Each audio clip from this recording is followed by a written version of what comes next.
Hello everybody, welcome to another edition of Kabuto and Canines. Today we're going to talk about the bow and specifically one strike with this bow that I think any Kabuto practitioner can do the very first time they pick this up, and I think it's one of the most effective strikes that you can do with this bow. It leverages the reach that this bow has and it leverages the power that you can get out of it. So let's break it down. So if this is the first time that you picked up a bow, what you're going to do is you're going to want to find the center. You're going to want to find the center of this bow first. And the way that you can do that is literally just balancing it on your finger and seeing which way it wants to turn. So we need to move the finger a little bit closer to the left. Now we need to go a little bit closer to the right. A little bit more. We're pretty close. It's almost balanced there. Yeah, we're pretty good. So we got our balanced position. So we know approximately where the center is. This is a fairly well balanced bow, which means the center is about equal distance between the two. And this is the center of mass, not the center of the measurement. So what we want to do is we want to put our hand about a hand's position above that center point. And we want the opposing hand, and we want that first hand to be palm up. Second hand is going to be about 4 or 5 palm distances from the rear of the bow. And so you're going to have basically the bow looking like this. The very first strike that you should learn is the thrust. First of all, you're going to be in your right stance and you're going to bring the bow up underneath your armpit. And you're going to tuck it in here so that the bow is about parallel with the floor. And as I bring the bow up, I'm spinning it, I'm rotating it. Both hands basically start from a position of knuckles facing the ground to one knuckle up the back and one knuckle down the front. Both knuckles down to both knuckles in opposing positions. And that little spin creates torque. And if you've done traditional martial arts in the past, you do the same thing with a punch. So a reverse punch is coming in. So let me explain this one more time. So you're going to take your right hand, palm up, just in front of the center point of the bow.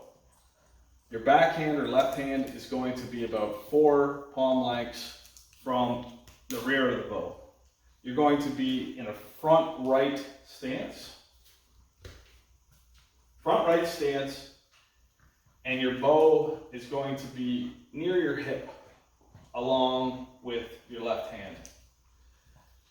This is going to be the traditional strike method where you come back and you're going to torque in as you strike. So you're torquing the bow in a circular motion. Left palm goes up, right palm goes down when you come up. I'll just do that slow so you can see.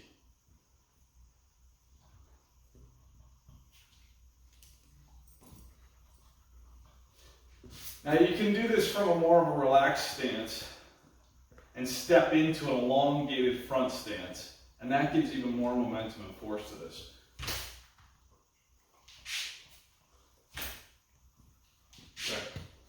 I'll show the difference of those two on bob. You can't see me as well this way, but you'll see the effect.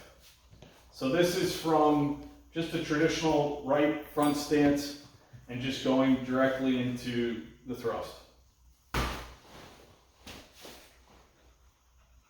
Now we do more of a natural stance into a front elongated stance.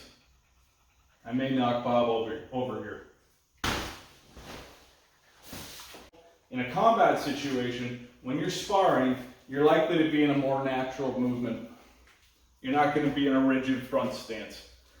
And so the technique that you're going to be using it's more likely going to be a quick, more like a jab, where you're coming in and it's the same technique, but it's much more basic. It's not as formalized, it's not as rigid looking. It's a little bit more flexible looking.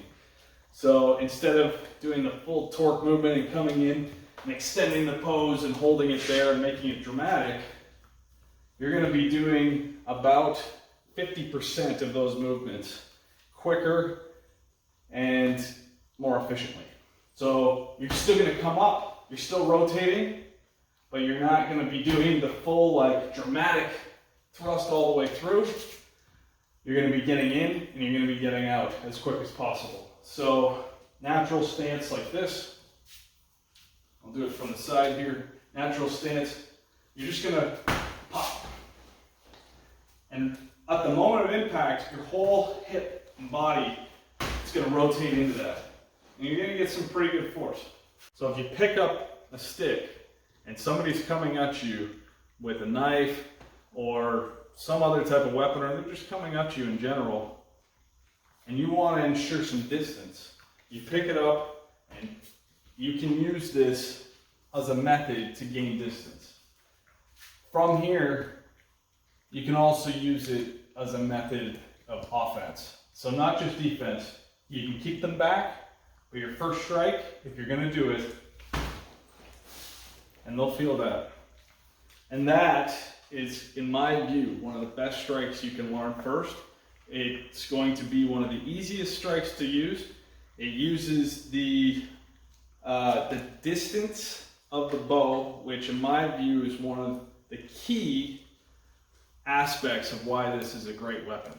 Pick up that stick and start thrusting. Have fun, subscribe, hit like. We'll see you next time.